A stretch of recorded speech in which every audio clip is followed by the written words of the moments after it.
Hello, everybody. Welcome to NFL Fantasy Live, presented by Hellsberg Diamonds. I'm Patrick Claybon here with Marcus Grant, Adam Rankin, Michael F. Florio. The fantasy playoffs have officially begun, everybody. Marcus, how many of your teams made the tournament? I got in with 10 out of 14, so it ended up being a pretty good year. I have two leagues that I care the most about. Number 1 seed and the number 4 seed in my league of records. So I feel pretty confident about my chances. I have 8 leagues that I go pretty hard for. I made it in 4, so not the best results, but I have a bye in 3, so I'll take that. Yeah, 3 for me as well, Florio. If you count the best ball league, which I will, because you guys all make me feel really inadequate. To get your roster ready, everybody that's watching, for the 3-week sprint to the finish, we're going to touch on every position in fantasy this hour, and of course, it's the NFL. We're going to start with the quarterback position, breaking the signal callers into tiers as you set your lineups. Tier 1, the must starts, the guys that you cannot go wrong with this week. So, Marcus, let's go through some of these names. Let's do that. Obviously, Patrick Mahomes is at the top of the list because why wouldn't you start Patrick Mahomes every week? Aaron Rodgers sort of in the same tier there. Ryan Tannehill, kind of an interesting one this week. He's facing the Jacksonville Jaguars, who've struggled defensively. He's also the QB7 on the season, very quietly sitting there in the top 10. Similarly, Deshaun Watson, he keeps losing wide receivers in Houston, but he keeps on producing. And even against this Bears defense, I have no fear about starting Deshaun Watson. And then finally in that top tier, Russell Wilson. I know he hasn't been cooking a whole lot lately, but I do think this is a big bounce back week for him against the Jets. Yeah, we're all in agreement on all of those guys. You can't go away from them. But after those elite options, we get to the second tier of quarterbacks for Week 14, and they don't quite make that list of Tier 1. But rank, let's start off with some guys we do endorse as starters this week. Well, I really like Lamar Jackson, and this might be the player that I'm getting asked about the most on Twitter. I love the match. I thought he was great against the Cowboys. I know he missed some throws, and it's easy to sit there in those island games and pick apart everything that he does. But he was really good. He had over 20 fantasy points the second time he's done that in his last 3 games. The Browns have allowed the 7th most yards per game to quarterbacks this season, so I like him. Kyler Murray's a little bit more difficult because he's had fewer than 17 fantasy points in consecutive games, so I'm a little concerned with that. The Giants are playing a lot better. Tom Brady, though, I have more confidence in. Great matchup this week against the Vikings, who've allowed the 8th most yards per games to quarterbacks. Yeah, you talked about Kyler Murray, and he has slipped to this second tier of quarterbacks. I would say about a month ago, he was a lock for kind of a must start, but part of it is he's just not running the football as much as he had earlier in the season. In fact, his last 3 games, a combined 61 rushing yards out of Kyler. And as you mentioned, that Giants defense is tougher than I think a lot of people want to remember at first blush. So I would start him, but I would certainly be concerned about his ability to produce in a big playoff week for you.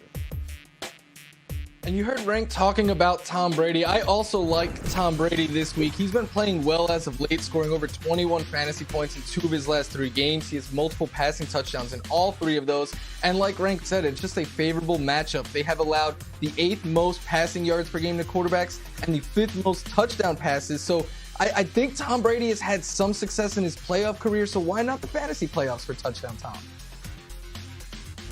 Yeah, I feel for the folks, Florio, that had to drop Tom Brady on the bye to get into the playoffs. Now they're scrambling. Hey, if you need one, I got Kirk Cousins here in Tier 2 because you're starting Justin Jefferson, right? You're starting Adam Thielen, right? Well, Kirk has scored 20-plus points in 3 straight games.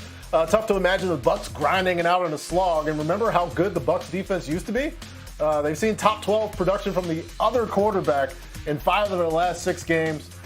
Kirk wraps us up in Tier 2 here. Mr. Florio, back to you. If none of our first or second tiers are available, who do you get?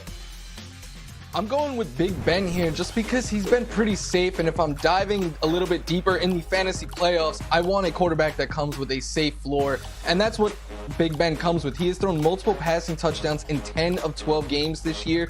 He has gone over 300 yards in 3 of his last 5 and at least 260 in all of those games. And while the Bills defense has been playing a little bit better, they still allow the 7th most fantasy points per game to quarterbacks. So I would just play it safe here and go with Big Ben.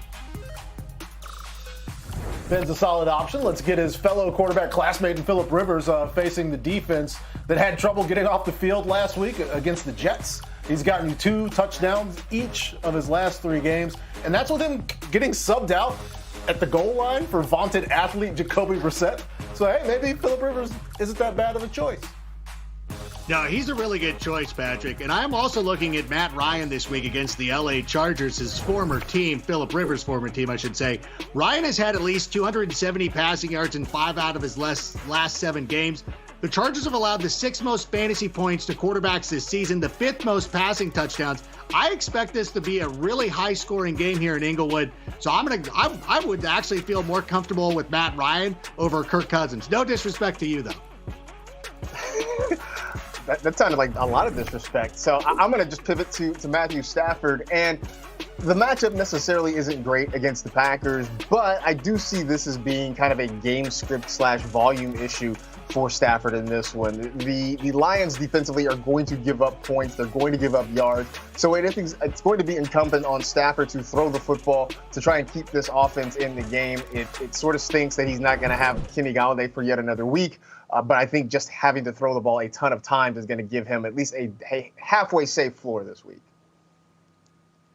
And we're going to touch on every single position in fantasy football, including some running backs to trust and a few to sit as we continue here on Fantasy Live. But first, let's get to some news in case you missed it. These are the things you need to know. Let's start with the Falcons. As their interim head coach, Raheem Morris, says Julio Jones definitely will not play this Sunday against the Chargers with a hamstring injury. In fact, the team might shut him down for the remainder of the year, which makes sense for a 4-18 to be cautious with their future Hall of Famer. But Rank, this is a tough spot for fantasy folks with Julio going into the playoffs. Yeah, and a lot of people might look to the Falcons roster and try to find a wide receiver there. Russell Gage might stand out to him. But what we found, and this gives credit to our research team who found this out, but Russell Gage is actually more effective when Julio is on the field. I know that kind of seems counterproductive, but he's averaging less than 5 fantasy points per game without Julio, more than 11 when Julio is on the field. So I can't advise picking up Russell Gage in this one. There's some other options. We'll get to them later in the show, but Russell Gage is not a player that I would look at. And there we go to the Texans, where running back David Johnson has been placed on the COVID-19/reserve list after leaving the team to deal with a personal matter. Certainly hope he and his family are okay. As for fantasy purposes this Sunday, Marcus, what are we going to do with Duke Johnson? He is the next man up in that Houston Texans backfield, but I'm not sure I have enough confidence in him to advocate putting him in the lineup. I mean, with David Johnson, he's averaged just over 7 fantasy points per game. That number goes up to 9.6 without DJ. I mean, so I don't know that it's a whole lot greater necessarily. It's just that he doesn't do enough of any one thing to warrant starting. His rushing totals aren't great. His receiving totals aren't great. His season high in scrimmage yards, just 80. That was against the Lions in week 12. So I think you might be better off looking elsewhere on the waiver wire for help besides Duke Johnson. More running back news. Panthers head coach Matt Rule says star running back Christian McCaffrey will be doubtful to suit up against his father's former team, the Broncos. CMC dealing with shoulder, thigh injuries. Michael Florio, how confident are you in Mike Davis against the Broncos? I have Mike Davis ranked as an RB2, and I think that is exactly what he is. Unfortunately, McCaffrey has played just 1 game since week 2, so we've seen a lot of Mike Davis, and in those games without McCaffrey, he's averaging over 18 touches and 15.5 fantasy points. And with no DJ Moore either this week, it could lead to a little bit more running, or at the very least an additional target or 2. So if you have Christian McCaffrey and Mike Davis, just put Mike Davis in McCaffrey's place. A couple more running back storylines to monitor going into the weekend. Both DeAndre Swift and Josh Jacobs, which are surefire starts when they're healthy, they're going to be questionable for their respective games on Sunday. Swift dealing with a non-COVID illness. Jacobs has an ankle issue that's been lingering here for a couple weeks. Marcus, are you trusting either of these guys if they do play? I would probably trust Jacobs slightly more. I don't really love either of them. I think with Swift, you're worried about just how much of a workload he's going to get. With Jacobs, it's an issue of just a matchup problem against a good Indianapolis defense. I think if you were looking for some insurance, a place you want to consider is going to Adrian Peterson, who has really, look, he's been pretty good, all things considered, this year in that offense. And certainly we have seen when he gets the requisite number of touches, he can be productive. And the matchup is pretty good against that Packers run defense that has struggled all year. So I feel like he's probably a safer option than both of these guys right now. So that is probably where I would go if you're needing help, if you have either one of those guys on your roster. Let's get to last night's game as the Patriots and the Rams got Week 14 started. Cam Akers, the man who was the big fantasy winner, and people who had him, right? Yeah, let's talk a moment about Cam Akers, because yesterday afternoon, I tweeted out Cam Akers tonight, and all you haters sat there on your little Twitter box, and you're like, oh, I'm going to fade him now. I'm leaving him on the bench for sure. How you feeling? How you feeling this morning? More than 20 fantasy points. This guy could be a league winner for you this season. We had a lot of confidence in him, going into the season. It didn't materialize the first couple of weeks, but now we've seen everything out of Cam Akers that we expected, and it's coming at the right time. So I love what we see out of Cam Akers, and I'm excited about next week. It was a good night for Cam Akers, not so much for Cam Newton, who had his third game with fewer than 5 fantasy points. He still has rushing upside, and I think that's the reason that maybe you would consider holding on to him over the next couple of weeks. Just the fact that he can get in the end zone with his legs. Just a weird season. 11 rushing touchdowns, 5 passing touchdowns. So look, I think in a lot of standard or traditional season-long leagues, maybe you consider dropping him, but maybe give him a shot Week 16 against the Bills if you want to hang on.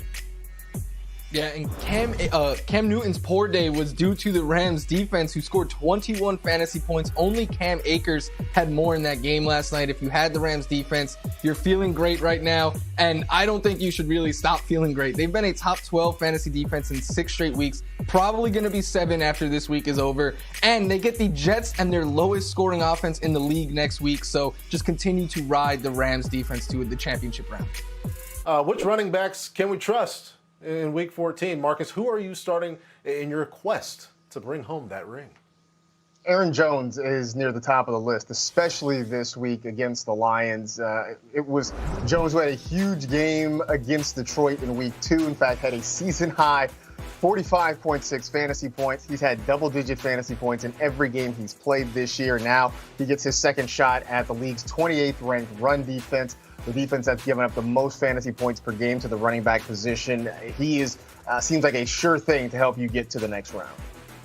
Yeah, I really like Aaron Jones this week. He's my RB2, but my RB1 is going to be Derrick Henry going up against my friends down in Duval County, who've allowed the 3rd most scrimmage yards to running backs this season, the 4th most fantasy points per game. And I understand that last week, Derrick Henry might not have given you the performance that you wanted out of him, but you know what? You were just resting up for the playoffs because his playoff schedule is amazing, kicking off with this game. So Derrick Henry is on the cusp of bringing home that ring.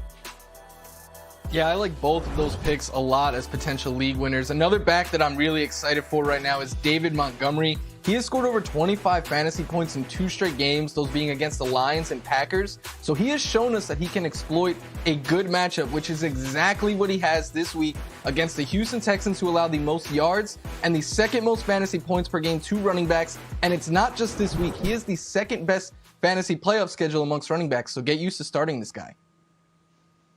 Yeah, very friendly schedule for Montgomery. We like all those backs. Who do we not trust this week, Marcus? I'm going to have to go with Miles Sanders, which hurts because I was a big fan of him coming into the season, thought maybe the breakout year was coming, but it just has not materialized that way. His snaps have decreased over the last 4 weeks. He's had 10 or fewer touches in back-to-back games. In fact, Jordan Howard had 11 carries, or had a handful of carries, I should say, last week. So he's sort of losing out to Howard. He's losing out to Boston Scott. And I think this week especially, game script could be a factor against the Saints. If New Orleans jumps out to a big lead, that could pretty much eliminate Miles Sanders from the game plan altogether. Yeah, I'm going to go with the Chiefs running backs, just the whole stable. going up against the Miami Dolphins, who've allowed the 9th fewest fantasy points to running backs this season. But it just seems like there's too many good players here in this Chiefs backfield, and we don't know who to trust, even though Clyde Edwards-Helaire is expected to be back. Le'Veon Bell, it's kind of like the NWO Wolfpack. You know, it's like a lot of good guys, but remember like Sting? Sting was in the NWO Wolfpack and never really did anything. That's Le'Veon Bell. It's like, oh, it's a superstar, but he's not. He's in the mid-card fighting, Kurt Hennig or whatever. I just don't like the situation this week. I'd rather go with one of the Chiefs receivers or Travis Kelce. I guess then Todd Gurley would be like Hulk Hogan in the NWO, kind of past his prime, but I am really scared about Todd Gurley this week. He has scored fewer than 4 fantasy points in his last 2 games. Since week 8, he is averaging less than 40 yards per game, and he has just 1 game over 90 all year. Really, all you're getting out of him is touchdowns. The issue is the Chargers have only allowed 7 rushing touchdowns to running backs this year, and that's towards the bottom of the league. I would really get Gurley out of my lineup this week because if he doesn't score a touchdown, he could cost you your whole season. Todd Gurley, a much better non-problematic history than Hulk Hogan. In fact, if we flash back to 3 years ago, weeks 14 through 16 in 2017, Gurley had the best fantasy playoff performance of all time. 123.1 fantasy points, 41 a game. Everybody who had him rostered almost won a title. 3 years later, the trust in Gurley is gone. Let's just ban injuries. Can we do that? Because the dude was awesome. To find out which of those receivers in Michael F. Florio's top 20 is not like the others. Who's the pretender? We're breaking down the ranks. We're breaking the ranks, in fact, with Adam Rank and Michael F. Florio. Adam, as you look at Florio's NFL.com fantasy player rankings and pensively imagine what's wrong with them, what wideout do you think that Florio rated just too high?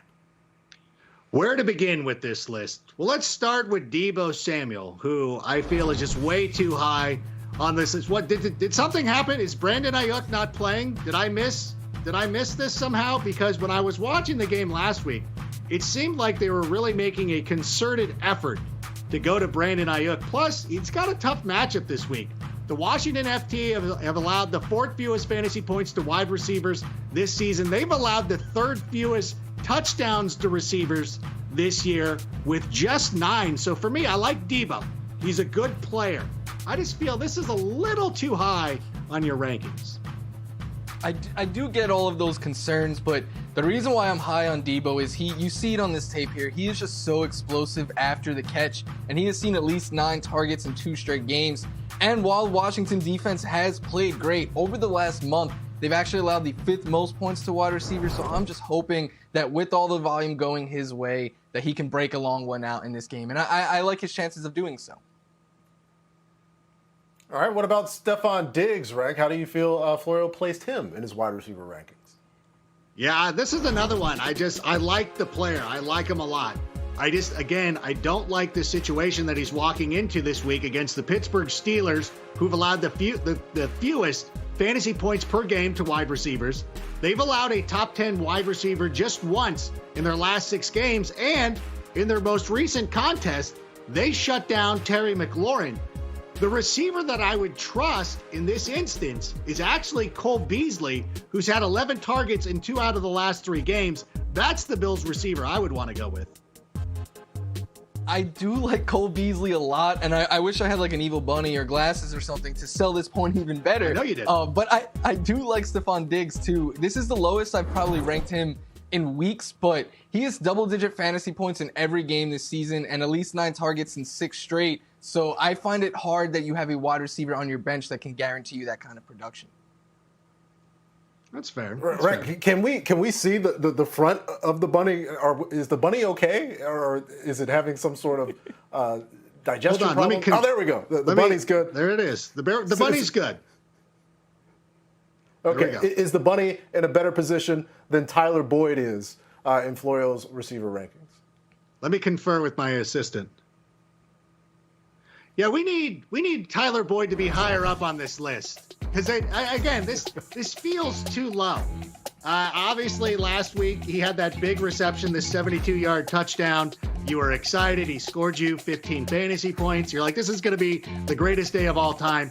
Then obviously he gets ejected, but he's got such a great matchup against the Dallas Cowboys, who've allowed the 9th most fantasy points to wide receivers this season. They've allowed 20-plus points to 8 wide receivers this year. That's tied for the 2nd most in the NFL. And I know Florio's going to be like, but I like T. Higgins, which is fine. I like T. Higgins as well. Let's just give a little respect to Tyler Boyd, please. Don't anger the bunny.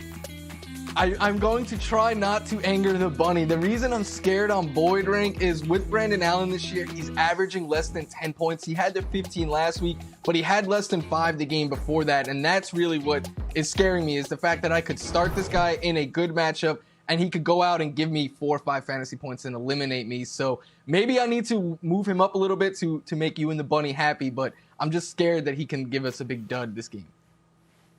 Bunny's still not happy.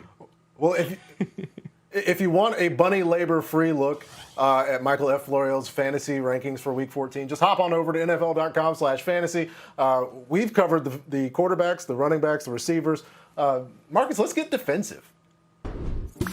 Let's get defensive indeed, Patrick. So if you have one of those elite defenses like the Steelers or the Saints or the Ravens, then you can spend the next couple of minutes just smugly smiling at your television. But for the rest of us normies who have to stream defenses, here are 5 units that you might consider starting in Week 14. We will start at number 5, and maybe a surprise here, but the Dallas Cowboys.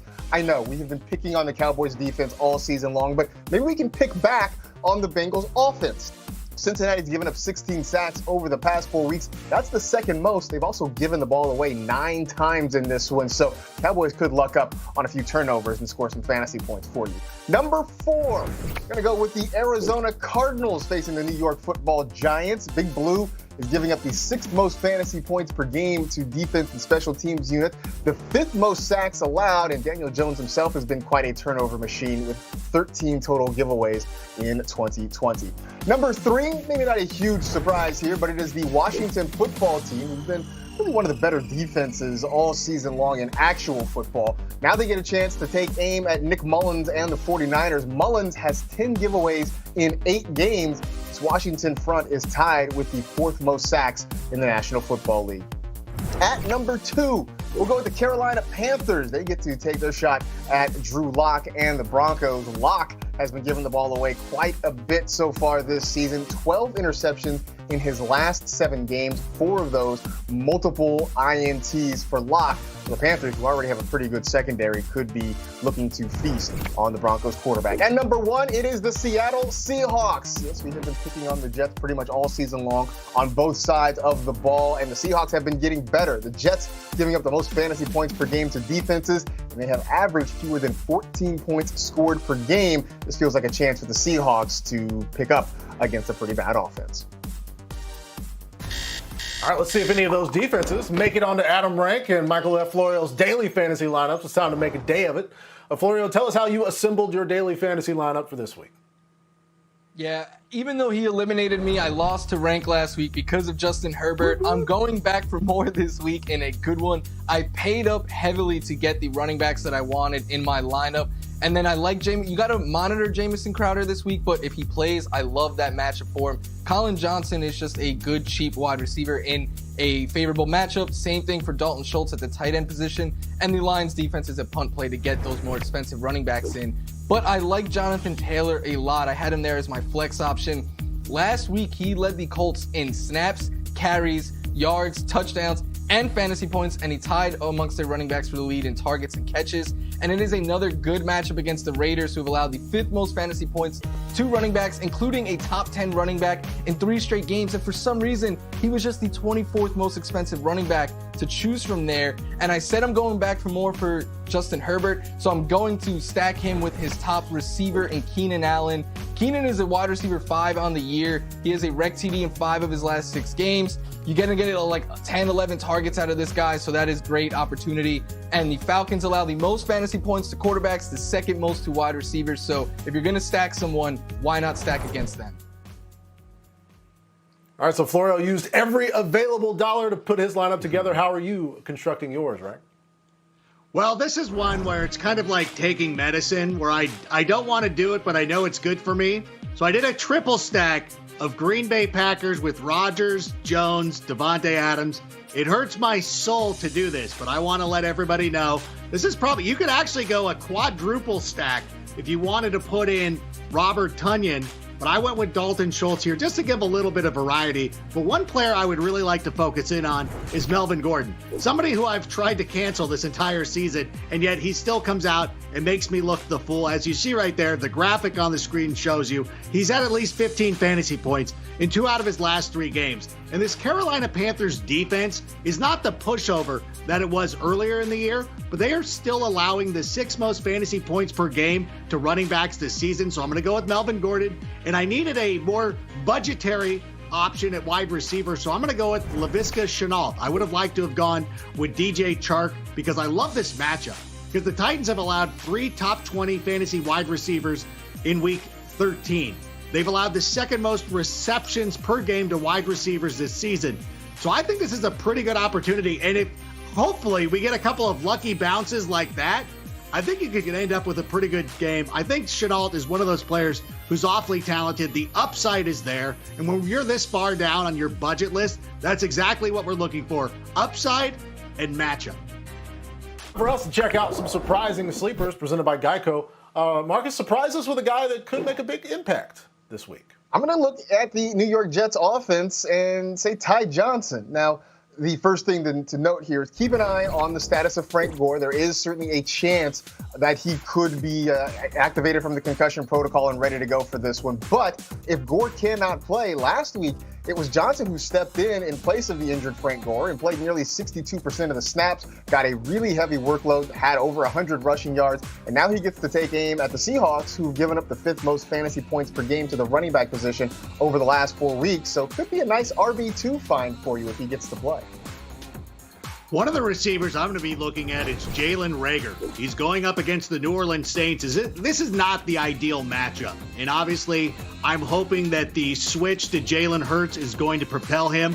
And that's what we're really looking for here. Obviously, if you're in a situation where you lost Julio Jones or one of your receivers isn't playing for whatever reason, I would take a chance with him. I think there is some upside with this one. Now, it's going to be it's going to be difficult, but that's why these are called sleepers and not automatic starts. So I like the upside with Reagor, and if you need him, I say give him a shot.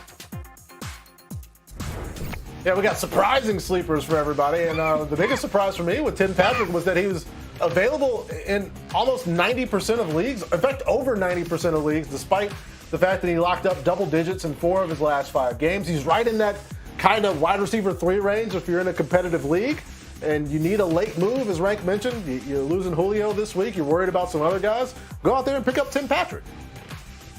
I like it, Patrick. And Dalton Schultz is a tight end that I like this week. He has scored at least 7 fantasy points in 5 straight games. The Bengals have allowed the 4th most points per game to tight ends, and Mike Gesicki just scored 25 points against them last week. So I think you can go ahead and start Dalton Schultz this week. Shout out to Florida there, working through some throat trouble to get you Dalton Schultz, who's one of many more sleepers that you can find in Florio's weekly column today at NFL.com/fantasy. You go there and check it out. While you're at the site, check out his position rankings. We got them for you right here. Here are his top 10 tight ends for the week. But for those of us without one of the guys there between Kelsey and Henry or Schultz, we've gathered up some Twitter questions about this tight end position in deeper leagues. We start with this from Andres, who wants to know who you'd start between Jonnu Smith and Zach Ertz, Florio. I would go with Jonnu Smith here. He has scored at least 9 fantasy points in 3 of his last 4 games, and he has 8 touchdowns this year, which is tied for the most amongst tight ends. And if you're starting a tight end and you could give me a touchdown or 9 fantasy points, I'm going to take it. And with Zach Ertz, the usage is just unknown there with Jalen Hurts, and I am happy that my throat is better because I sound like normal now. Huh. Yeah. In fact, an update on Hooper. We're going to find out his status coming up closer to Monday, as he's questionable at the moment. Marcus, this comes from Corey, who Rank, actually this one's from you. Help Corey choose between Cole Kmet and, again, Austin Hooper. Again, as you mentioned, Austin Hooper on the injury report, but that notwithstanding, I'm going to go with Cole Kmet in this situation. Ever since Bill Lazor took over the play calling duties for the Chicago Bears, they've really featured Cole Kmet, a player they liked an awful lot coming out of Notre Dame. He was a second-round draft pick this year, and we've seen the targets. He was targeted 7 times last week against the Lions, and the good news is this week, they have the Houston Texans, who've allowed the 6th most receiving yards per game to tight ends this season. I expect to see a lot of Cole Kmet this week. All right, Marcus, this one is for you. This one comes from Weirdo TTV. Shout out to you, man. Gesicki or Ingram? What are we going to do? I'm going to go with Evan Ingram in this case. It just seems that he's had a safer floor. He's had a more consistent target share week to week. Florio mentioned Gesicki going out and having that big game against the Bengals last week, but those have been few and far between, and I just don't trust him on a week-to-week basis. Evan Ingram, he's had some drops. I know he's had some fumbles, but on a regular basis, he's seen a good number of targets, and I think that continues this week. Dominant defense from last night brings us to points, counterpoints. If you watch this season, we know that we have a collective enemy, a rivalry that's way more bitter than the Steelers and the Ravens. It's us and, in general, good people against Steve from accounting. And not only are we squaring off against him in the first round of the playoffs, he started Cam Akers, the Rams defense, and Cooper Kupp last night. Got a big hole to dig out of against a genuinely horrible person, Marcus. Which quarterback can we start that's going to erase that lead of his? I think it's going to be Russell Wilson. And Russ, the kitchen's going to be back open. He's going to be back cooking again this week against the Jets. Dane Green's given up the most fantasy points per game to quarterbacks over the last 4 weeks. In that stretch, given up 8 touchdown passes compared to just 1 interception. So if there's ever a chance for Russ to get right, I think it's going to be this week. Yeah, fun fact about Russ, who's such a nice and positive person. He cooks for everybody. He does not cook for Steve because he also can't stand him. Rank, if we need a running back to score 25 or more, who's going to beat Steve? Well, you know what? My personal Steve this week is Doug DiPaolo, the brother of Mark, who started the Rams defense last night. So I'm hoping James Robinson is going to be the running back who is going to be able to come through this week. I think that we're forgetting, we just kind of overlook how amazing James Robinson has been this season, mostly because the Jags have not been having a lot of success on the field. But Robinson has had 22 fantasy points in back-to-back games. He's had at least 25 fantasy points in 3 games this season. And he's got a good matchup, I should say, against the Titans. The Titans are a good football team, but they allow a lot of fantasy points to the running back position, the 8th most in the NFL. So I really do believe that James Robinson is going to come through for me this week to help me beat Doug, because I already got rid of Mark. You're beating brothers, but we want to focus on Steve. It's all right. not just we'll Steve can't be only a metaphor, right? He's an actual person. We don't like him. Florio, what are we going to do? We need a wide receiver to score 25 or more against this man, this thing. We are going to start A.J. Brown against Steve this week. Brown is going up against the Jaguars. It is a really good matchup. Last year against this defense, he went for 23.5 fantasy points. Just need a little bit more than that. This year, the Jags have allowed the 6th most fantasy points to wide receivers. And Mike Vrabel and the Titans, I don't know if you guys are listening, but A.J. Brown is really good at football. It is a good idea to throw him the ball. Maybe make this the first game this year that he gets 10-plus targets in. Fantastic pick. I'm going to wrap this up by echoing what Rank said earlier this week. A surefire way to score boatloads of points, to knock off a bad person, is to get Younghoe Koo in your lineup, folks. It's a revenge game. Just look at we got kicking highlights, which I love. Look at this. First of all, the man walks out there with so much swag, and then he's drilling these kicks would be good. If you collected all of the imagery of us reacting in exasperation to Steve from accounting and throwing our hands up and use that instead of the goalpost, it would still be good. These are right down the middle, directly over the middle of the crossbar. He's going to drill these kicks into the heart of Steve from accounting, an awful, miserable man. Back here on NFL Fantasy Live, you like alliteration? How about this? It's Florio's Fantasy Factoid on this playoff Friday. Florio dug into the next-gen stats. He found something that everyone with a Buccaneer on their team is going to need to hear. What you got, Mike? Yeah, the Vikings have allowed the most receptions and the most yards on passes of 20-plus air yards this season.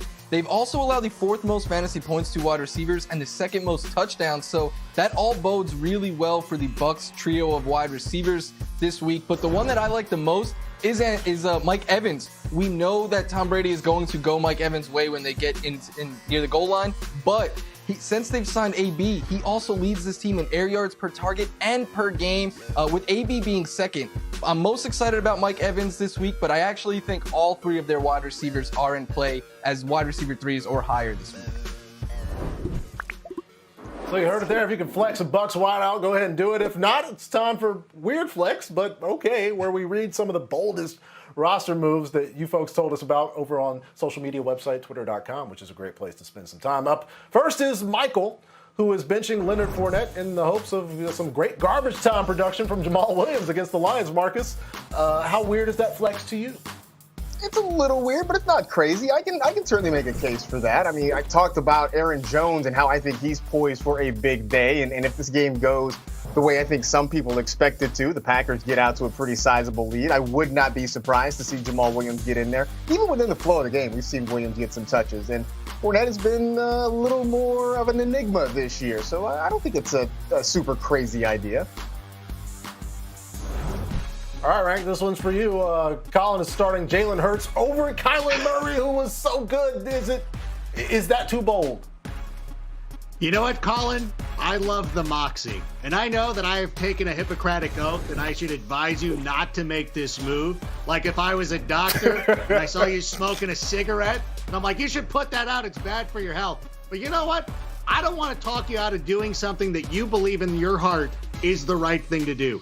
Obviously, this is not a great matchup. This is not ideal. This is fun to do if it's week 9. But if you feel confident enough in this move, don't let anybody talk you out of it. You go out there, and if you walk out of there hoist on your own petard, well, that's too bad. At least you're going out with your own style. Even though it's not my way, but you got to do what you got to do, Colin. Go for it. Yes, chaos. Let's look at Cody. Florio, what do you think of this from him? He might start Cole Beasley over Michael Thomas, but he hasn't decided. How weird is that flex, and how mad will Michael Thomas be if he sees this? Michael Thomas would be furious if he saw this, but I don't think it's that crazy. Michael Thomas has only played well against the Falcons this year. He's not playing them this week, and meanwhile, Cole Beasley in 2 of his last 3 games has gone for over 100 yards and over 27 fantasy points. That's big-time fantasy production, and I know they play the Steelers, and that might scare you, but just know that he runs almost 90% of his routes from the slot, and they allow the 5th most points to slot receivers. All right, I'll take this one. Josh is playing Eric Ebron over Mike Davis against the Broncos run D. He's got Kelsey as his main tight end. And so I'm not super mad about it. I see what you're thinking there. Maybe you're thinking Christian McCaffrey looms large. Eric Ebron has been a top 6 tight end since week 6. But I think you got to lean the upside here, man. I don't like this move at all. Mike Davis could potentially get all of the action there. So that's going to take me in his direction. But as Adam Rank said, you got to trust you. You got to do you. You got to the playoffs. We just kind of talk on TV. We're all out of time to do that. Good luck to all of you in the fantasy playoffs. We're back coming up Monday, 6 o'clock Eastern, with a preview of a great matchup on Monday night between the Ravens and the Browns.